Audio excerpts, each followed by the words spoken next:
Živjo, poslušate podcast Goreči grm in z vami sem vaš gostitelj Matej Cepin. Pa smo spet skupaj v 4. epizodi, v kateri sem se pogovarjal z najstarejšim sogovorcem doslej, 90-letnim inženirjem Jožetom Strgarjem. Večina od nas ga pozna po tem, da je bil prvi demokratično izvoljeni župan našega glavnega mesta po drugi svetovni vojni, deloval je v Ljubljani v začetku 90-ih. Bil je pa tudi podjetnik, mogoče je pa veliko manj znan po dveh drugih svojih vlogah. In sicer je oče v večji družini s 6 otroki in pa vztrajen tudi v civilno-družbenih dejavnostih, kjer deluje še danes. To epizodo snemamo sredi drugega vala pandemije, ki mu kar ni in ni videti konca. Zato je ena stvar, ki mi še posebej odzvanja iz tega pogovora, vztrajnost. Se mi zdi, da je gospod Strgar lahko zgled vztrajnosti, ko se zavežeš, da boš neko stvar delal tudi več desetletij, če bo treba, ne pa da se zavežemo samo za danes, morda še za jutri in morda za cel teden, to je pa že kar veliko. Poleg tega pa sva govorila še o mnogih drugih stvareh in sicer kako je gospod Strgar usklajeval vse te svoje 4 vloge, podjetnika, očeta, župana in pa civilno-družbenega delavca, kako je s tem v zvezi sprejemal odločitve, kakšne dileme je imel in kaj ga je pravzaprav bodrilo pri tem, da je vse te vloge v življenju uspešno opravljal. Pa gremo kar na poslušanje, še prej pa vabilo, da se naročite na podcast v eni od znanih podcasterskih aplikacij ali pa da mi pišete svoja mnenja, pripombe, pohvale na matej@socialna-akademija.si.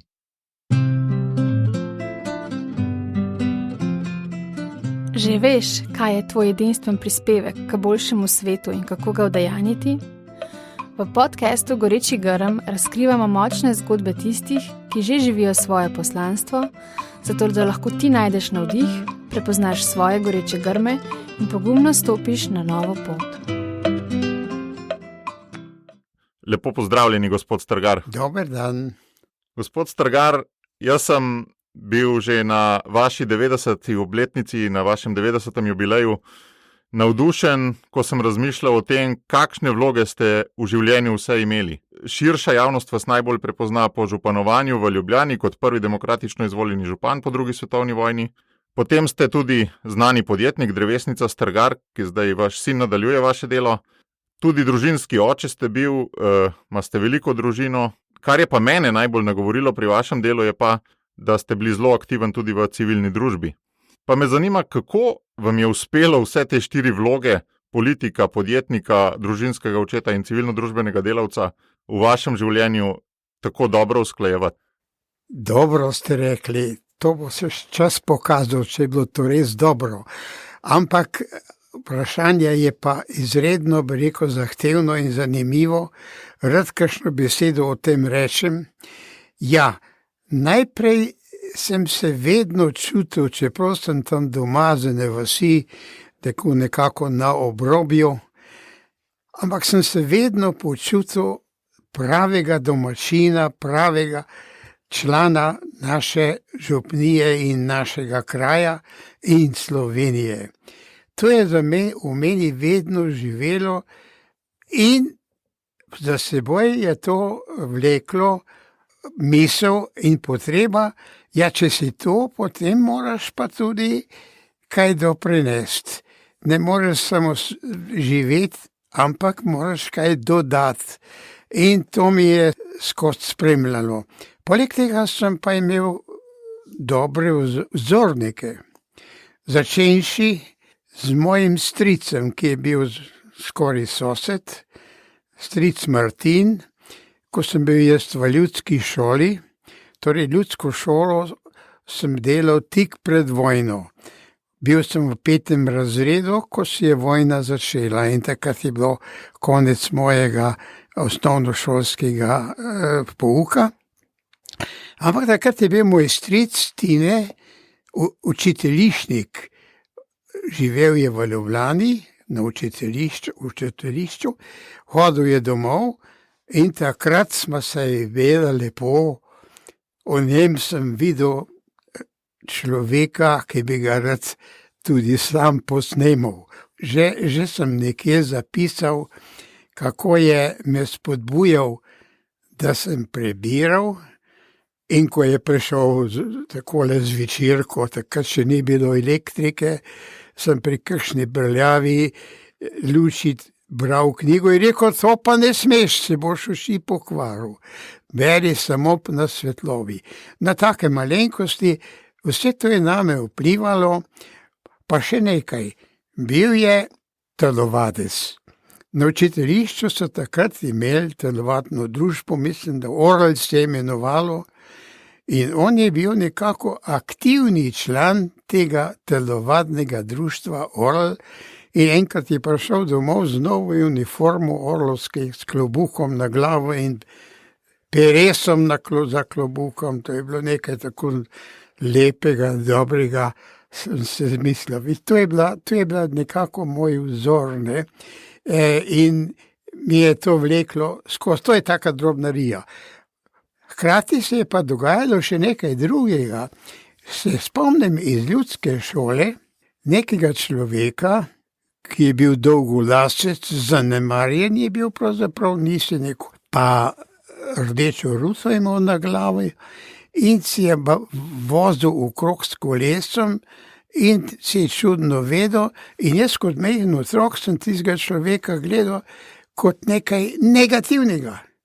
To sta ta dva pola, na katera se iz tistih otroških let dobro spominjam, ampak to je govorim zdaj zgolj do takrat, ne, do petega razreda. In katere so bile tiste lastnosti, ki so vas pri stricu tako navdušile? Kaj, ali pa te njegova dejanja, ali kaj vas je to navdušilo? Poleg tega pa še to.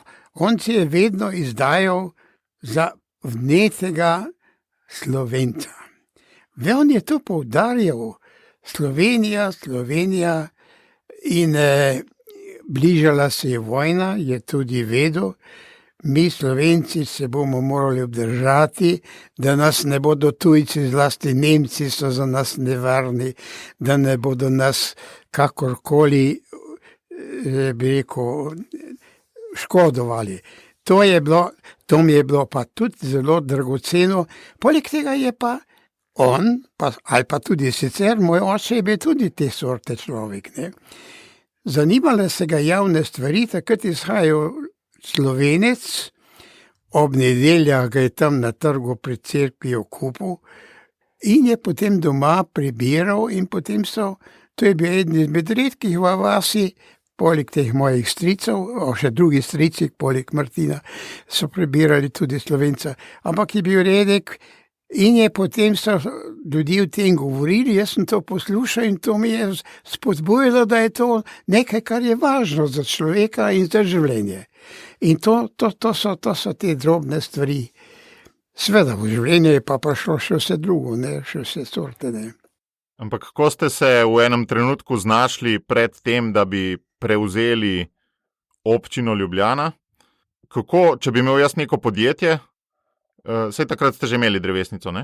Ja, že, seveda, takrat je bila na višku, bi človek rekel. Kako bi se jaz odločal, a pustiti podjetje, pa iti v politiko ali ne, ob tem, da bi imel tudi veliko družino, pa še druge zadolžitve? To ni bilo lahko. Najprej smo rekli, jaz, ko sem bil povabljen, da bi se prijavil za kandidaturo, sem odklonil.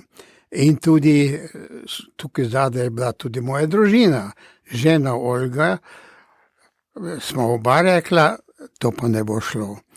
Ti moraš biti med nami in z nami in skrbeti, da bomo živeli. Ampak kaj se je zgodilo?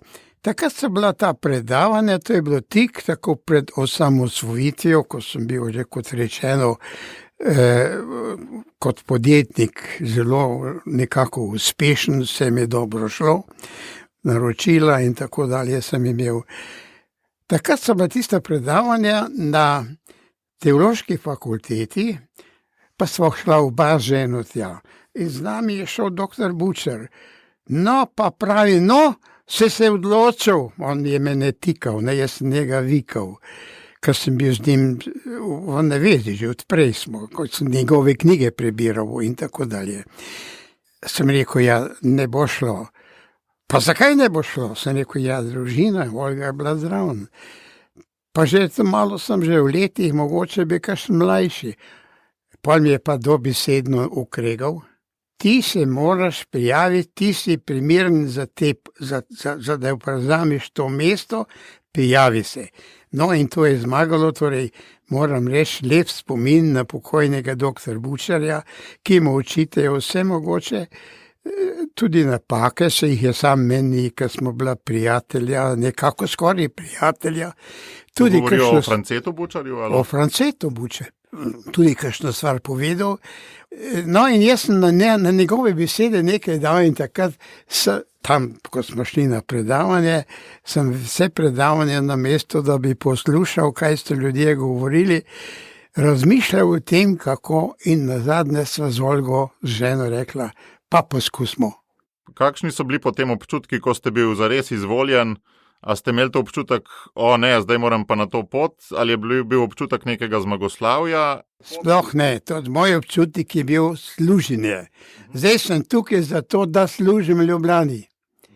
To je bil drugače in sem rekel, nekako sem naredil križ nad tistim, kar je bilo, boste še pomagal bom, če bo le mogoče voditi podjetje, ker takrat v ozadju je bil naš Andrej, moj sin, ki je ravno tisto leto končal študij in sicer vrtno arhitekturo je končal, je bil na pravi poti in smo si mislili, da ga bomo poslali še na kakšno prakso v Evropo, ker naš poklic je tako univerzalen, urejanje zunanjega prostora v urbanih okoljih, to ni samo slovenski ali pa vaški, to je evropski, svetovni problem, tam moraš pogledati, kako to gledajo, smo ga mislili poslati. In sem že imel zmenjeno vse, en mesec je bil, potem se je pa dogodilo to, je prevzel roke, ko še ni bil sposoben.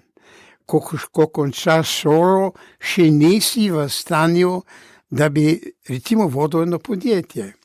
No in potem sta bile krize, vsako jutro je ob 7:30 je že klical, kako tako, in da sem pomagal. Sem pa mislil z početka, ko sem prevzel, ko sem se odločil, da bom kandidiral za župana, sem se takrat mislil, se bom lahko pomagal. Pa si pa izkazalo, da razen tistega kakšnega nasveta, zjutraj skoraj nisem mogel nič pomagati. Županska služba je bila zelo zahtevna, pa nova za mene.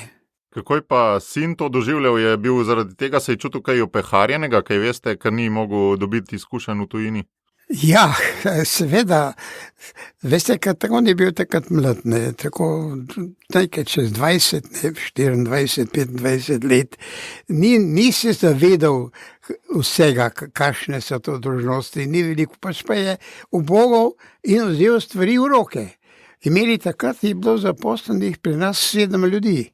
In to seveda za takega mladega človeka zares ni enostavno, ampak se je trudil. Res trudil, no in hvala Bogu, vse do danes ohranil svoje podjetje. Danes se sicer drugače imenuje Prohorto Strgar, to je en del mojega podjetja, drugi del je pa Šči, ki je dosti mlajša, Trajnice Strgar. No, je, kot sem rekel, jaz sem bil takrat in sem tudi danes, kljub tem težavam in nerodnostem, ki je imel v poslovanju, sem kljub temu zadovoljen. Hvala Bogu, rečem. In pri vsem tem sem pa vedno, ko sem molil zjutraj ali zvečer, spomnil tudi na njegove naloge, da ali bo naredil prav ali ne. Bog mu da je srečo. A bi bil mogoče vi drugače toliko pogumen pri predajanju poslov naprej, ker vemo, da Slovenci smo v tem zelo nepogumni, ne? Da oče sinu kmetijo preda ravno še na smrtni posli, ne pa prej. Ne? Jaz sem se zmeraj zamislil, da bo on tudi šel po evropski poti, ne? Torej, to mi ni ratalo, kot se temu reče. Kajti jaz sem imel srečo, zmeraj rečem privilegij, da po študiju ali pa ob študiju v tistem času sem jaz po strokovni poti prehodil celo Evropo.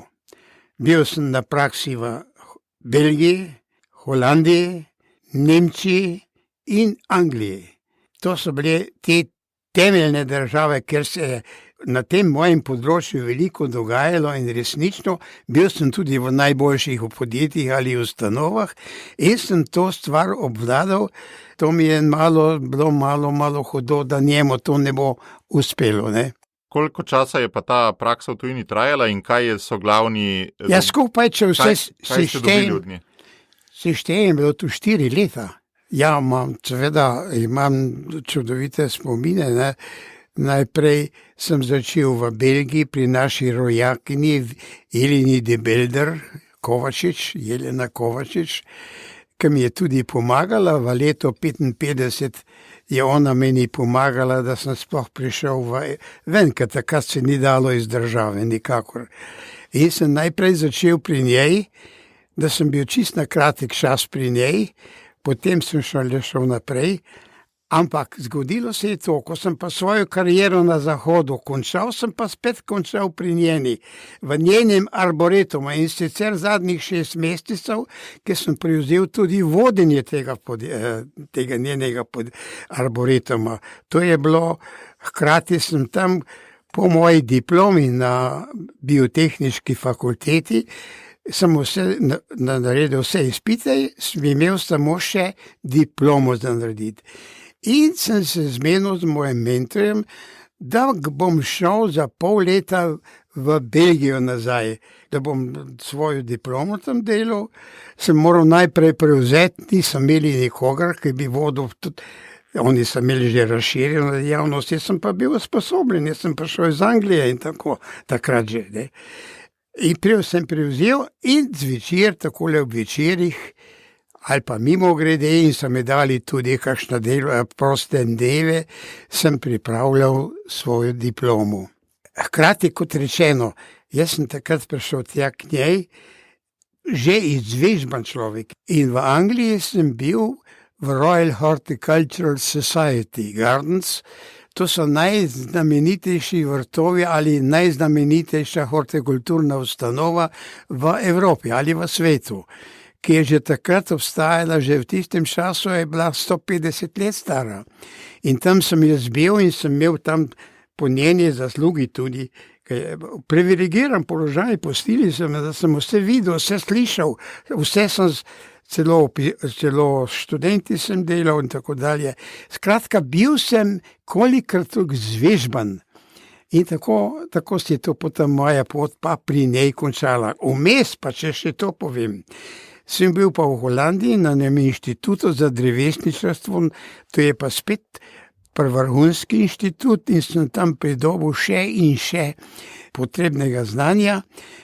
Potem bil sem tudi v Nemčiji, v zelo strogi in veliki drevesnici, 100-hektarski drevesnici. In tam sem šele videl, kaj se to pravi organizirano delo v takem velikem podjetju. No, vidite, je moj poklic in potem stanje doma, ko sem prišel, sem jaz z vsem tem inštrumentarijem, ki sem ga tam dobil, nekako začel in lažje bilo dovolj, čeprav pri nas so bile razmeroma povsem drugačne, zato tudi nisem mogel ostati v Volčjem potoku, kamor bi spadal, nisem mogel, ker ni šlo, je bilo čisto novo, potem sem pa na svoje, je pa šlo. Počasi, s težavo, ampak je šlo. Ravno te dni sem se spomnil, da mi na občini niso hoteli dati dovoljenja, da bi postal privatnik. No, potem so me posebej klicali, da naj pridem na pogovor in so mi razgovarjali. Inženir ste, pa boste šli privatnik. No, ampak jaz sem vztrajal pri svojem in mi niso dali, da bi se napisal podjetje za vrtnarstvo ali to, ampak napisali so dovoljenje delavnica za cvetličarstvo, ne, da to je bilo tako pravi nesmisel, ampak šele pozneje sem to ime svoje dejavnosti spremenil, ko so se tudi časi malo spremenili. ampak te prakse v tujini, ki ste si jih zrihtali, to je bilo treba velike neustvarjalnosti, domnevam, pa veliko nekih povezav. Kaj je bilo v vas, da ste bili toliko pogumni pa ustvarjalni pri tem, da ste se uspeli umestiti v vse te tuje sisteme, ki se meni zdijo razdaljeni? To pa je bil. Imel sem pa izredno veselje, izreden interes za to mojo stroko, za vrtnarstvo kot celoto, takrat smo temu rekli, Angleži temu pravijo hortikultura, za celoto sem imel izreden interes in veliko željo, da bi še to pa ono. Zunaj sem šele vedel, kaj se to pravi, ne vedeti stvari.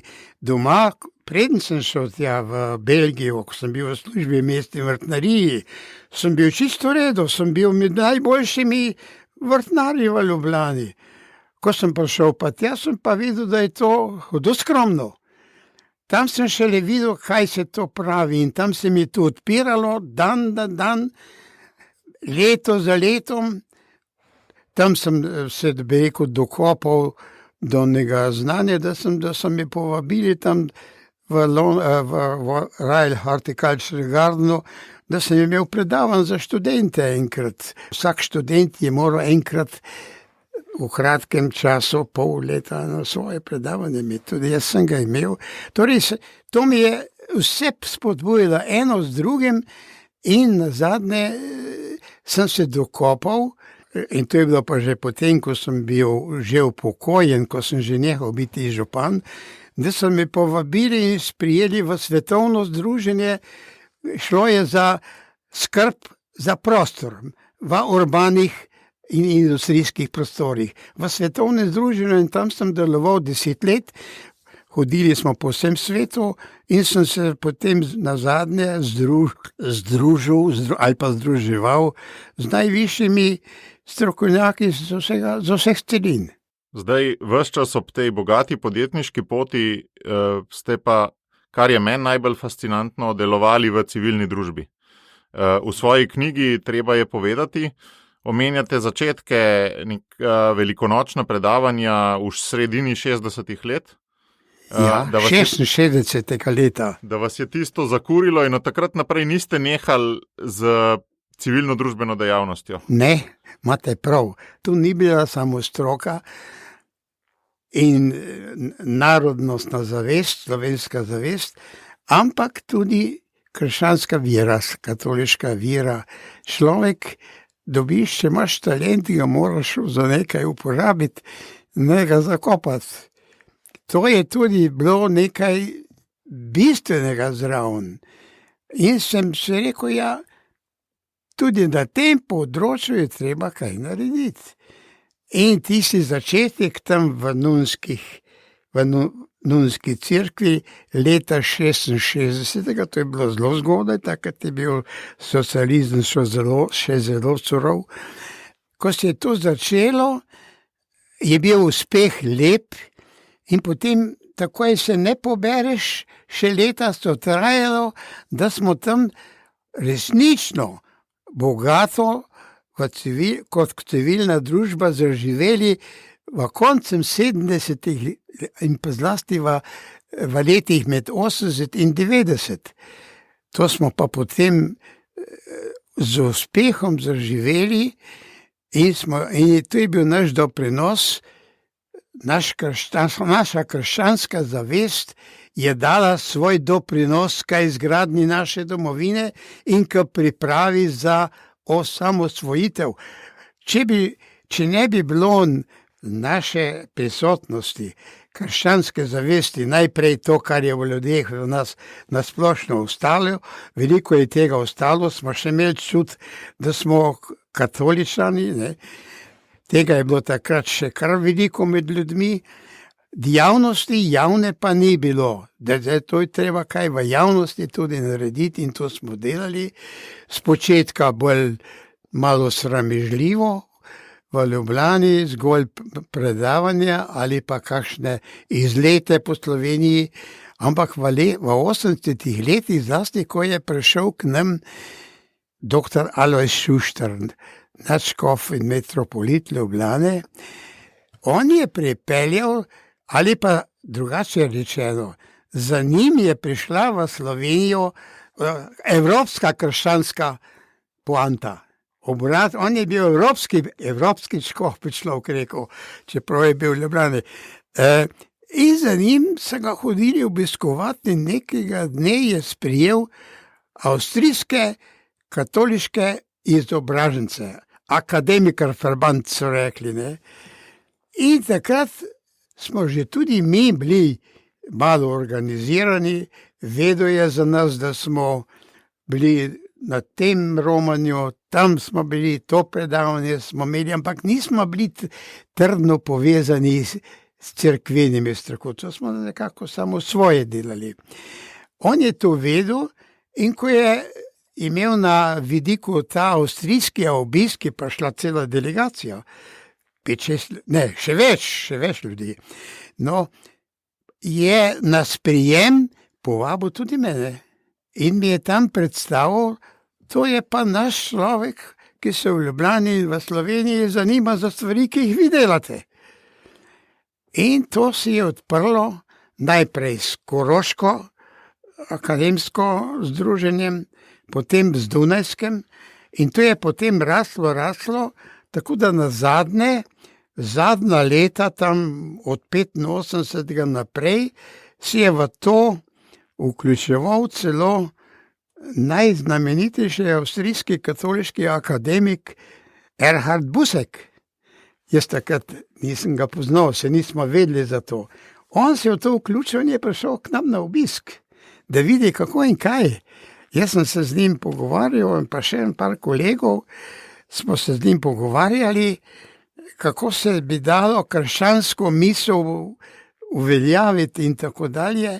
Seveda on je videl ali je pa videl in vedel, da mi nismo politična organizacija, da smo zgolj en dodatek smo bili, mi smo bili en dodatek pri pastoralnem svetu, škofijski pastoralni svetu, mi smo bili ena veja samo, ne.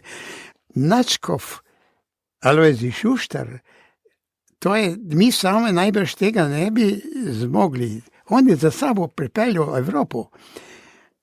In to se je potem odražalo tudi na političnem področju. Proti koncu 90-ih let je to postajalo že politično gibanje, čeprav ne imenovano, dejansko pa, tako da se je po tej poti poznala cela Evropa in takrat so v Evropi vladali krščanski demokrati, Nemčija, Avstrija, pa še kje. In ko je prišel čas za osamosvojitev, smo bili mi tukaj, so nas poznali, so vedeli, te pa lahko sprejmemo in podpremo. Če ne bi bilo tega, se naša zavest, pa tudi zgodovinopisje, ne zavedajo. Če ne bi bilo nas takrat, našega gibanja, koncu 80-ih let, in teh naših povezav, mi smo tudi z Italijo povezani do Rima, predavanja na našem simpoziju, ki smo ga imeli na Ostični, so objavili v neki rimski reviji, to se pravi, na vseh koncih smo bili prisotni, če ne bi bilo nas, ne bi nihče priznal Slovenijo.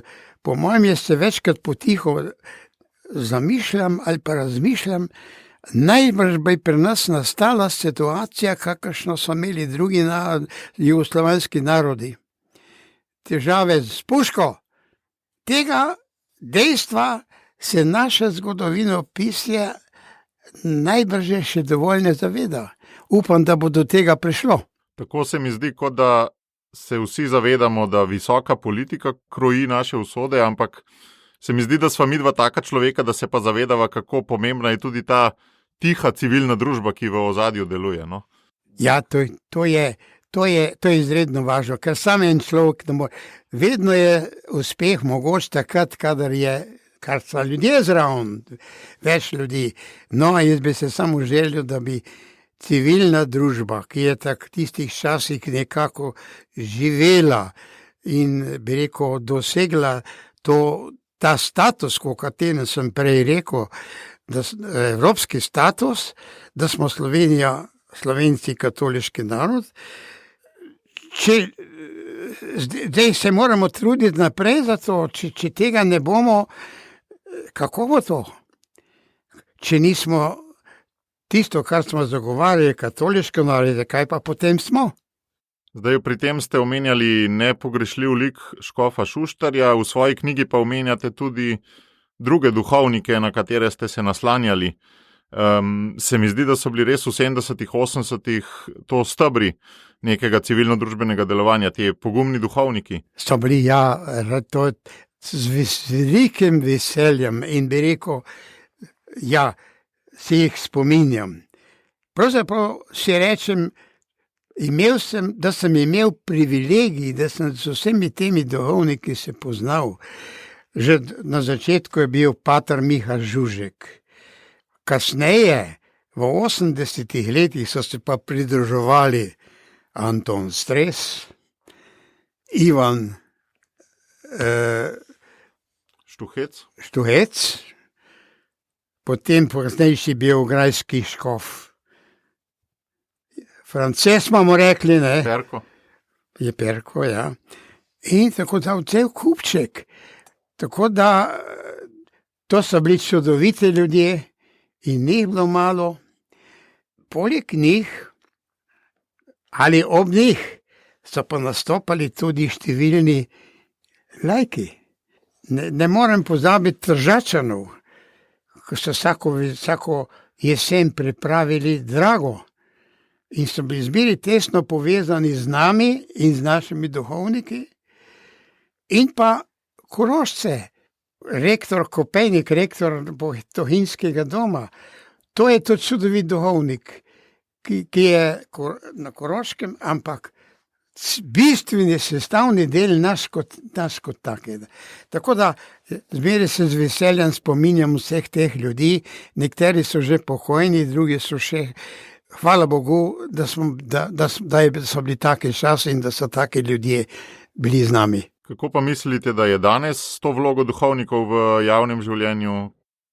Ja, danes je situacija čisto drugačna. Težko sem, zdaj ste vi na vrsti, jaz sem težko, vse sledim, samo poslušam škofe, ali pa te deklaracije, škofijske konference in skušam malo potem slediti, kaj veliko pa ne morem. Zdaj ste vi drugi na vrsti, ali imate med mladimi, po mojem imate gotovo, čudovite ljudi, če se samo spomnim recimo kakšnega komentatorja v družini, ne.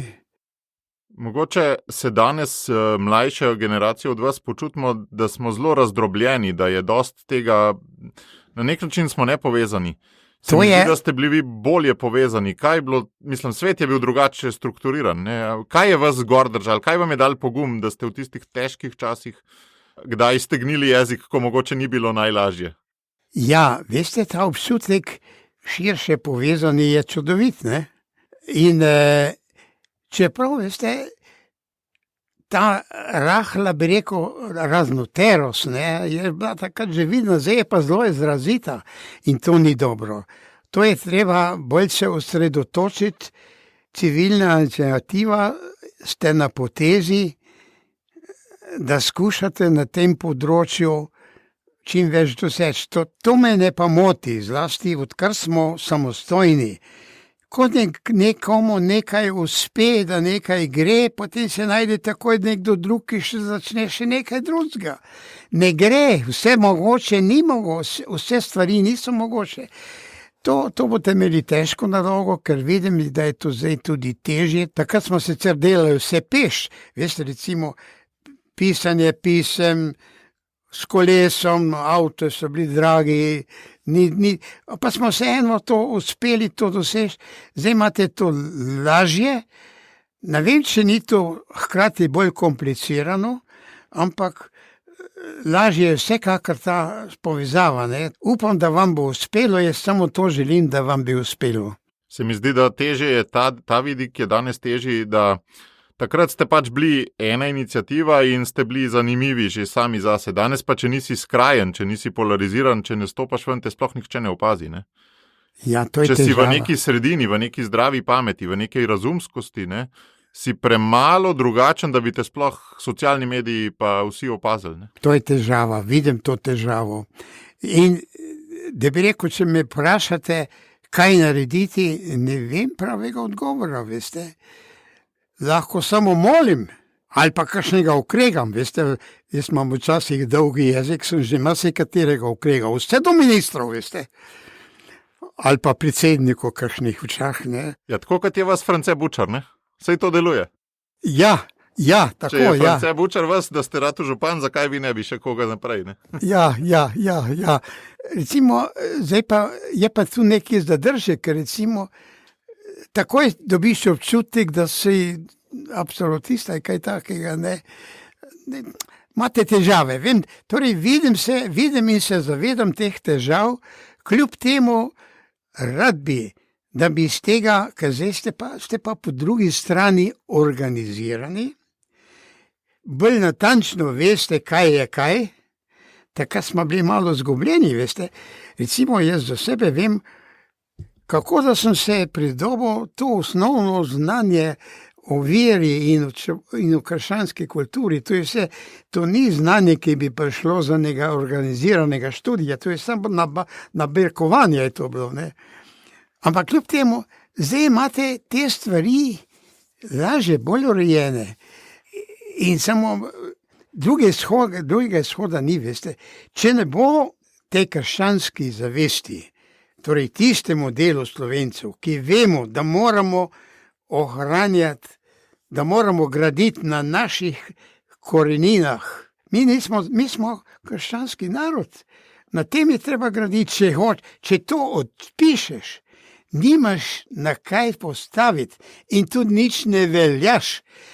Pa tudi, če ti tu pa tam kakšna stvar uspe, je samo za danes in za jutri. Krščanski principi so pa večno. Jaz se zmeraj zavedam, recimo v moje mladosti je imel veliko besedo Daniels. To je belgijski človek. Mi se zdi, da je bil kardinal Daniels. Je rekel, krščanstvo ima 3 lastnosti. Za vse ljudi, za vse čase in je dobro. To troje je mene stalno gor tudi držalo in me drži gor in tudi vidim, da je tako. Vse to, kar novo, včasih se kakšen človek, ki je dvigne, ima čudovite ideje, lahko greš z njimi, ne.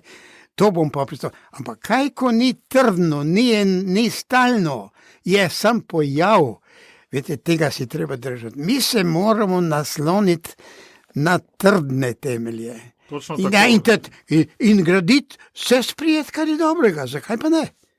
Ravno to mi je navdušujoče pri vas, da ste bili vztrajni. Lejte, če pogledava leto 66, Slovenija bo prišla čez 25 let, če se bomo prej 25 let v civilni družbi potiho trudili. Danes pa vem, že pred 15-20 leti pri skavtih je bilo težko se zavezati, da boš 2-3 leta skavtski voditelj. Ja. Vi ste pa 25 let ustrajali. Ta zaveza, ne, sej ne gre nič na hitro, ne, vztrajnost, ne. Ja, vidite, ta zaveza, namreč to spoznanje, to ni, da bi se nekaj naučil, pa da bi ti, to je moje prepričanje, da je tako. Iz tega to gre, veste, to moraš imeti res, to moraš neko trdnega. Torej, na tiste ljudi, ki so danes malo tako, jutri malo zagosti, težko zanesti, veste. Tu moraš imeti res neko utemeljeno in kontinuirano in mora rasti naprej s tabo. Pa ste se vi čemu zavezali, poleg svoji ženi s poroko, ne? Ste se delovanju v civilni družbi kdaj zavezali ali je bilo tudi vse iz danes na jutri? Veste, to je za njo čisto novo, veste, bilo, ampak hvala Bogu me je razumela. Se veste, kako je bilo težko družino skupaj držati. 6 otrok smo imela, jaz pa župan Ljubljana, ne. Takrat so bili še tele čase, še bi rekel, dokaj surovi, veste. Tega, to moram mimo grede povedati. Vsako jutro, ponavadi, ko sem jaz zajtrkoval, je zazvonil telefon, jaz nisem telefon dvigal, je ona dvigovala. Zmerjali so jo, vsako jutro so jo zmerjali. Grdo, vulgarno zmerjali. Kdo pa? Nek grd glas se to se niso prijavili. To so imeli organizirano, veste, ta stara garda je to imela organizirano. Veste, in kako se je to nehalo zanimivo.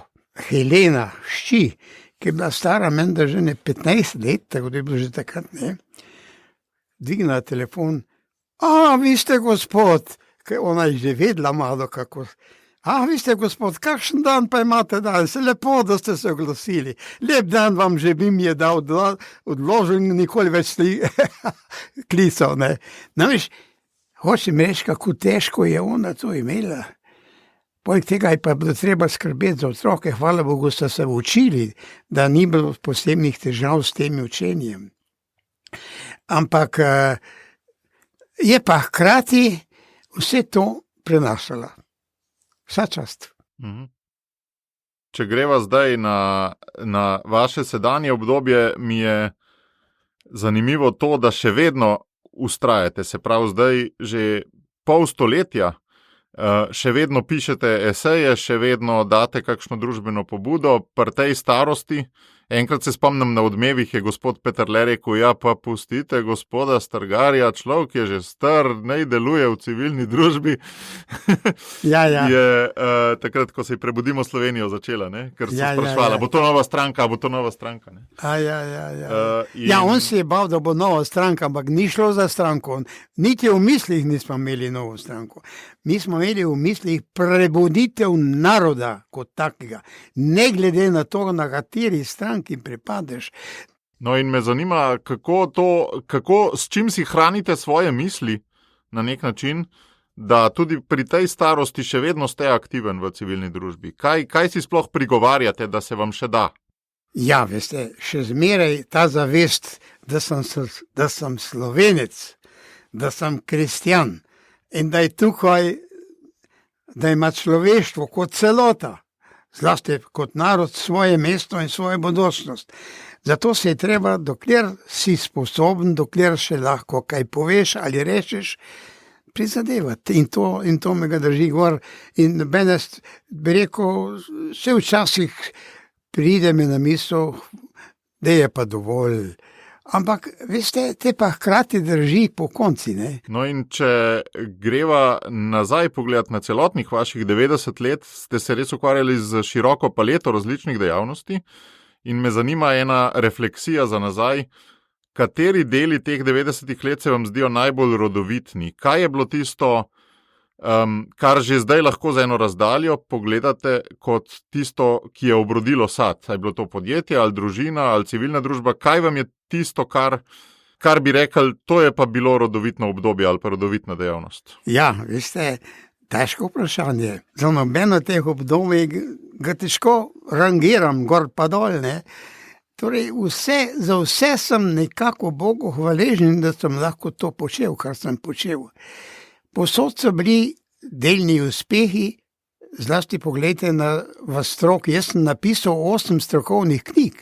To mi je v veliko zadovoljstvo, da sem to naredil. Poleg tega sem vesel, bi rekel, da smo lepo družina, otroci so vsi do šole končali in še skupaj držimo. Veste, kako je to nekaj vredno, ne? Političnega delovanja vašega pa niste prepoznal kot bolj rodovitnega? Ne, ker mi ni, vse sem bil vedno pripadnik krščanske demokracije, ne, kar je še danes. Sem pripadnik Nove Slovenije, ki je nosilec idej krščanske demokracije. To me je še vedno tukaj zraven spadam, tukaj moram kaj narediti. Čeprav tudi tam marsikoga ukregate kdaj, ne? Tudi. Vse sem rekel, celo do kakšnega predsednika ali... No, vseeno, recimo, če rečem nekdanjo predsednico Ljudmila Novak, mi je tudi javno priznala, prav tudi gospod Strgar mi je tudi okregal, ampak sem dobro, mirno vzdelal. Zakaj se političnega delovanja niste uvrstili med bolj rodovitne vaše dejavnosti? Ja, ker se mi zdi, da je tisto je premalo stabilno, premalo trajno. No. Se preveč hitro menja, ali se potrudiš, kaj narediš, pa pride en rogovileš, ki ti vse podere. Da neka, to je tudi danes stranke, recimo, da neka stranka, jaz danes rečem moja stranka, ki je prepadem, ima odlične ideje, ampak kaj je to tistih drugih, ki to podirajo, brez glavo. Ma recimo, kakšno malenkost imajo tisti drugi, tudi prav, ampak ni celote, veste, za politične stvari, ukrepe je treba gledati celostno. Odkot so se pojavili problemi, kaj z njimi narediti in kam merijo. Če tega nimaš, če sem trenutne stanje, to ni. To ni. Tazga me ne veseli, ne. A sem vas prav razumel, da rodovitne so bile v bistvu tiste stvari, pri katerih ste imeli veliko ustrajnost, pri katerih ste dolgo časa ustrajali? To pa rekel, ja. Nekaj, no, se zadnje, poglejte, ste tudi vi, sedanja socialna akademija, tudi nekje v tem sistemu. Del vaših pogankov, ne? Tako.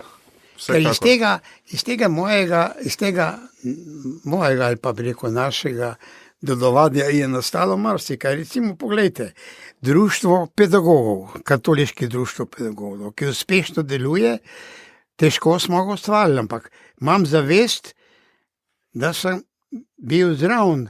Najprej sem povabil samo 2 človeka, da smo se pogovarjali o tem. Potem smo bili enkrat 3 na sestanku, ne, da jih povabil 5-6, samo 3 so prišli. No, vse zadnje so pa oni drugi uspeli do konca pripeljati in danes to še velja. Pa še razne druge stvari, ne.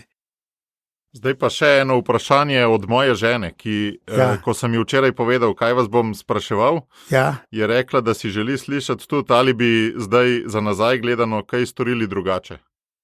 Mislim, da ne.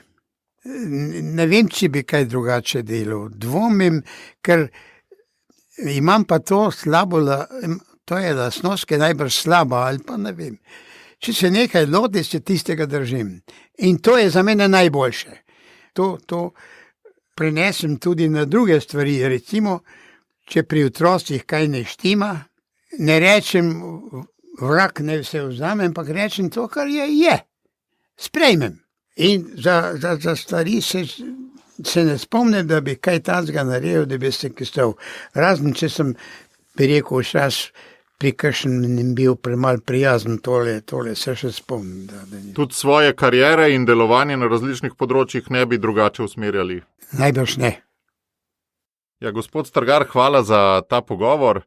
Želim si, da bi jaz in pripadniki moje generacije, pa tudi še mlajši, imeli vsaj delček te vaše trdnosti, tega vašega stanja skozi desetletja. Ste 50 let že zavezani in še več zavezani enim idejam in jih tudi vztrajno korak za korakom v civilni družbi udejanjate.